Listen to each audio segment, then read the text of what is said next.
While historical tales often deal in rigid archetypes, the true pulse of the past beats within complex human realities. At the twilight of the Romanov dynasty, European imagination remains transfixed by Nicholas II, the final emperor of Russia, pacing the quiet rooms of the Alexander Palace, isolated from a rapidly changing world. Often dismissed as a weak-willed autocrat, he was actually a leader driven by deep religious devotion, fierce family loyalty, and an unshakable belief in his divine right. To understand him is to look beyond his political failures and see a crown prince crushed by the legacy of an overpowering father and unequipped for the modern age. His formative years were defined by the intimidating presence and iron rule of Alexander III. Raised under rigorous military and political discipline, Nicholas was shielded from ordinary social interactions and taught that absolute autocracy was the sole glue holding the empire together. This immense psychological pressure aimed to forge him into an unyielding pillar of state, ensuring he would preserve traditional power at all costs. Shaping this worldview was his chief mentor, Konstantin Pobedonostsev, the reactionary tutor and procurator of the Holy Synod, who instilled in the young heir a profound disdain for Western liberalism, democracy, and parliamentary systems. Pobedonostsev reinforced the dogma that any concession to the public would lead to the destruction of Russia. This relentless ideological conditioning locked Nicholas into a rigid intellectual prison, making him entirely blind to the legitimate grievances of a modernizing society. Fate thrust him onto the throne prematurely in November 1894, following his father's sudden death. A terrified 26-year-old Nicholas wept in his mother's arms, knowing he was unprepared to govern. His early decisions reflected a blind adherence to conservative policies, resisting progressive reforms, and alienating reformers who called for modernization. Shortly after, he married Princess Alix of Hesse, Alexandra, forming a profound love match that unfortunately reinforced their shared, inflexible belief in autocracy against a shifting political landscape. Early warning signs of trouble marred his coronation in May 1896, when a stampede at Khodynka Field left over 1,000 citizens dead. The court's tone-deaf decision to attend a diplomatic ball that same evening horrified the public, cementing an image of an aloof monarch detached from human suffering.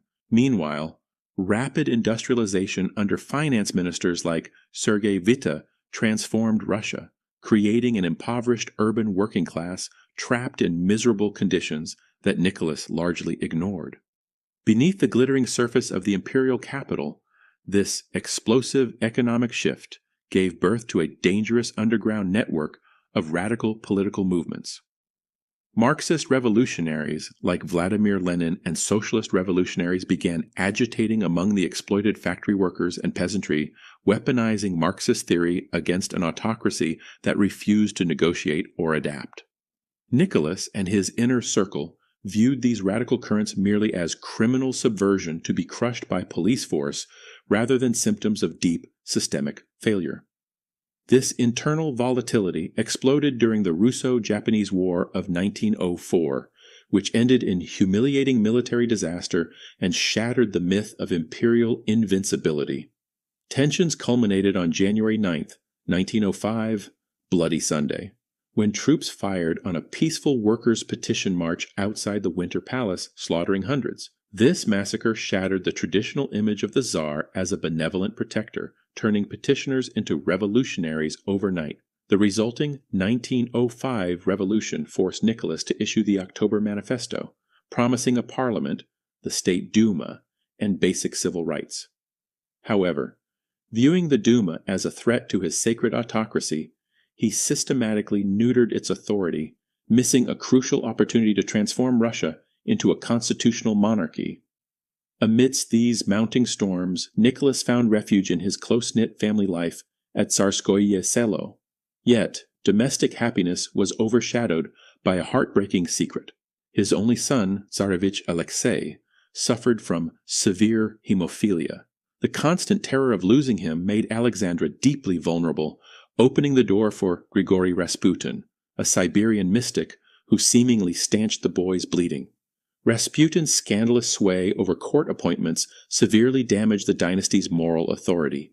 The presence of Rasputin at court became a festering wound for the Russian monarchy. As whispers and lurid pamphlets detailed the mystic's alleged orgies and unchecked influence over government ministries, even loyalist aristocrats and grand dukes grew deeply alarmed. The royal couple's desperate reliance on Rasputin isolated them from their own family and political supporters, turning the Winter Palace into an object of public mockery and moral disgust on the eve of national catastrophe. The ultimate test arrived in August 1914 with the outbreak of the First World War. Initial patriotic fervor temporarily united the nation behind the Tsar as millions marched to the front. However, this unity collapsed under devastating military losses, economic shortages, and staggering casualties.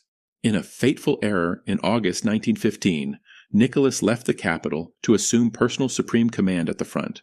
By tying his prestige directly to military retreats, he left the government in the hands of Alexandra and Rasputin, while taking personal blame for every soldier's death as the home front plunged into starvation and chaos. The breaking point arrived in March 1917, amid crippling bread riots and mutinies in Petrograd.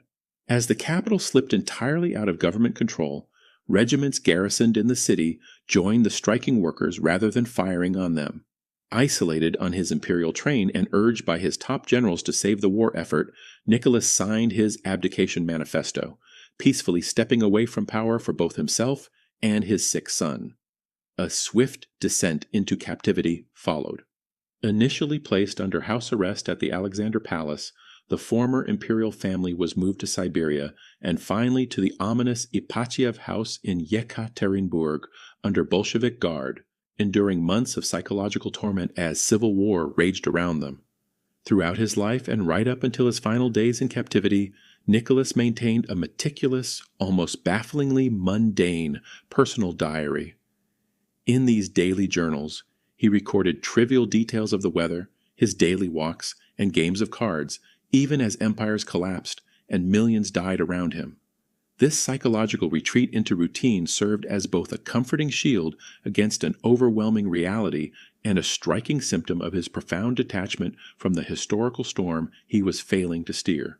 The final months in Yekaterinburg tested the family's spiritual endurance to its absolute limits. Stripped of their remaining possessions and subjected to the coarse insults of ideologically hardened guards, Nicholas, Alexandra, and their children maintained a quiet, dignified composure, reading aloud, sewing, and finding solace in their orthodox faith. Yet their quiet resilience could not alter the grim calculus of the local Soviet, which viewed the surviving Romanovs as a dangerous rallying symbol for the counter-revolutionary white armies. The tragic finale occurred on the night of July 16th to 17th, 1918. Awakened under false pretenses, Nicholas, Alexandra, their 5 children, and loyal servants were led into a cellar where a Bolshevik execution squad opened fire, instantly ending 3 centuries of Romanov rule. Decades after their brutal murder, the legacy of Nicholas and his family underwent a dramatic transformation in the public and religious consciousness. In 2000, the Russian Orthodox Church canonized Nicholas, Alexandra, and their children as passion bearers, recognizing their Christian humility and endurance in suffering. This posthumous elevation cemented his image not merely as a failed autocrat, but as a tragic martyr of a lost Christian world. Beyond the personal tragedy of the Romanov family, the fall of Nicholas II marked a monumental tectonic shift in global history, effectively shattering the ancient model of European autocracy and giving birth to the Soviet superpower. The vacuum left by the collapsed empire unleashed a fierce ideological storm that would redraw borders, ignite global revolutions, and define the geopolitical struggles of the entire 20th century. Nicholas II remained a ruler of profound contradictions. A gentle family man and sincere patriot, yet an inflexibly blind autocrat, unable to navigate the modern world. He clung to medieval concepts of divine right, sealing his own doom and plunging Russia into totalitarianism, leaving an unforgettable, heartbreaking mark on 20th century history.